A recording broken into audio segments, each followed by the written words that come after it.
บายดีเนาะวันนี้ข้าพเจ้าเนาะจะมาแนะนำเนาะเกี่ยวกับเรื่องโรคกระเพาะลำไส้เนาะและลิ้นสะดวงและวิธีการรักษาเนาะซึ่งสาเหตุที่พาให้เกิดเป็นโรคกระเพาะลำไส้เนาะหนึ่งก็เกิดจากพฤติกรรมการกินเนาะกินเผ็ดกินเค็มเนาะ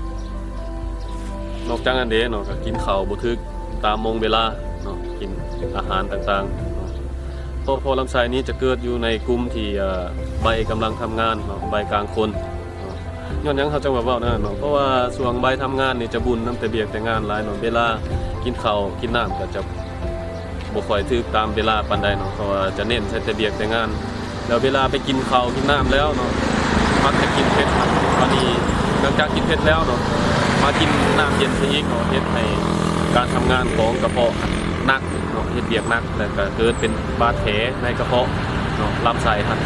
ปัญหาเหล่านี้เนาะก็จะเฮ็ดให้เราต้องเบิ่งในอาหารการกินเนาะคือประเภทเผ็ดเนาะเค็มหรือว่ามันเกินไปเนาะ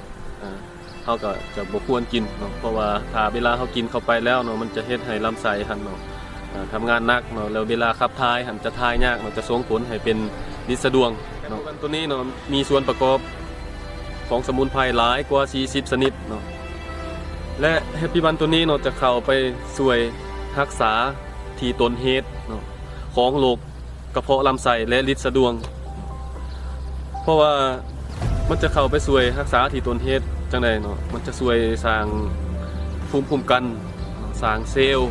ซ่อมแซมเซลล์ตัวที่มันทรุดโทรมอยู่ในร่างกายหันตัวมันเซลล์ของลำไส้เนาะและลิ้นสะดวงให้มันฟื้นฟูและกลับคืนขึ้นมาเฮ็ดเวียกเป็นปกติเนาะแล้วปัญหาเหล่านี้เนาะก็เคยเกิดขึ้นกับข้าพเจ้าเองเนาะแล้วข้าพเจ้าก็ได้สมุนไพรแฮปปี้บันตัวนี้เนาะเป็นตัวช่วยในข้าพเจ้าที่สุขภาพแข็งแรงขึ้นมาได้อยู่ปกติในทุกมื้อนี้